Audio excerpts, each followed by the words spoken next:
Hey, good afternoon, everybody. It is January 14th, 2023, and we are in the Old Testament. We're reading from the book of Genesis, and we're going to read chapter 14 today. We are looking at the story of Abram.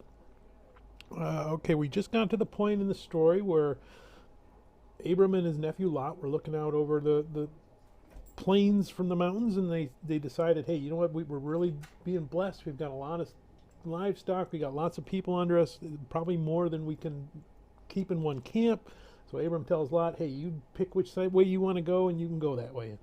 And Abraham looks out and sees that fertile valley of Jordan, and he sees those flashing lights of Gomorrah and Sodom, and he says, I'm going that way. And Abram says, okay, go that way. And then God comes to Abram after that and says, okay, look at all the rest of this land out here. That's yours for forever. Not just yours, but it's going to be all of your descendants, more than you can ever imagine. And Abram says, okay, and follows after God, because that's basically what we're seeing in this story over and over and over is Abram's obedience to God. Even if he doesn't quite get the full grasp of what God is promising him, he's always obedient. So Abram and Lot have gone their separate ways. Lot hauled off, like I said, to the bright lights of Sodom and Gomorrah, and we get a glimpse of what's going on there, with wars, and they're fighting with each other and murdering and just all kinds of carrying on. And Lot gets tied up into that, and he gets taken prisoner. The word comes to Abram.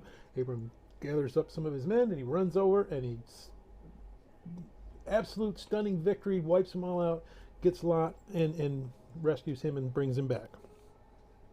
As Abram is coming back, he's met by two people.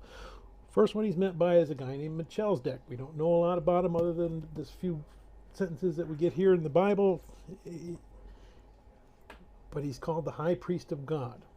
So there's a relationship there. So he represents God like no other person at that time does. He sees Abram, he blesses Abram, he repeats some of the same things that God has been telling Abram, and Abram immediately gives him 10% of everything that he's got. Boom, there you go. There's the tithe, there's a tenth to the Lord. So he sacrifices right away to God, understands Melchizedek is a man of God.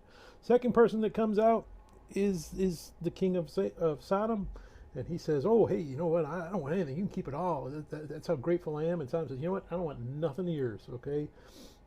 Maybe the food we ate and some stuff to cover some expenses to go do this, but everything that's yours, you can take it with you. I don't want it. I don't want anything to do with you.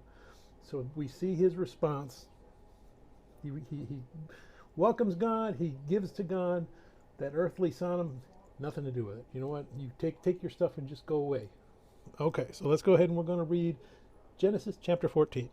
And it came to pass in the days of Amraphel, king of Shinar, Arioch, king of Elazar, Chedorlaomer, king of Elam, and Tidal, king of nations, that they made war with Bera, king of Sodom, Bersha, king of Gomorrah, Shinab, king of Admah, Shembar, king of Seboam, and the king of Bela, that is Zoar. All these joined together in the valley of Siddim, that is the Salt Sea.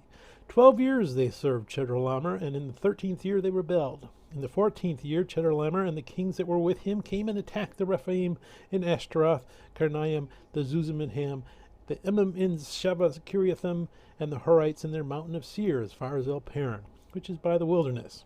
Then they turned back and came to En Mishpat, and that is Kadesh, and attacked all the country of the Amalekites and also the Amorites who dwelt in Hazezon Tamar. And the king of Sodom, the king of Gomorrah, the king of Admah, the king of Zobaim, and the king of Bela, that is Zoar, went out and joined together in battle in the valley of Siddim against Chedorlaomer, king of Elam, Tidal, king of nations, Amraphel, king of Shinar, and Arioch, king of Elazar, 4 kings against 5. Now the valley of Siddim was full of asphalt pits, and the kings of Sodom and Gomorrah fled. Some fell there, and the remainder fled to the mountains. Then they took all the goods of Sodom and Gomorrah and all their provisions and went their way. They also took Lot, Abram's brother's son, who dwelt in Sodom, and his goods, and departed. Then one who had escaped came and told Abram the Hebrew, for he dwelt by the terebinth tree of Mamre, the Amorite brother of Eshcol, and the brother of Aner, and they were allies with Abram. Now when Abram heard that his brother was taken captive, he armed his 318 trained servants who were born in his own house, and went in pursuit as far as Dan. He divided his forces against them by night, and he and his servants attacked them and pursued them as far as Hobah, which is north of Damascus. So he brought back all the goods, and also brought back his brother Lot and his goods, as well as the women and the people. And the king of Sodom went out to meet him in the valley of Shaveh, that is, the king's valley, after his return from the defeat of Chedorlaomer and the kings who were with him.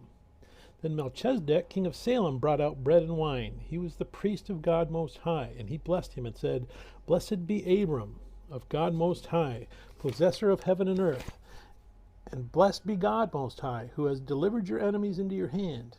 And he gave him a tithe of all.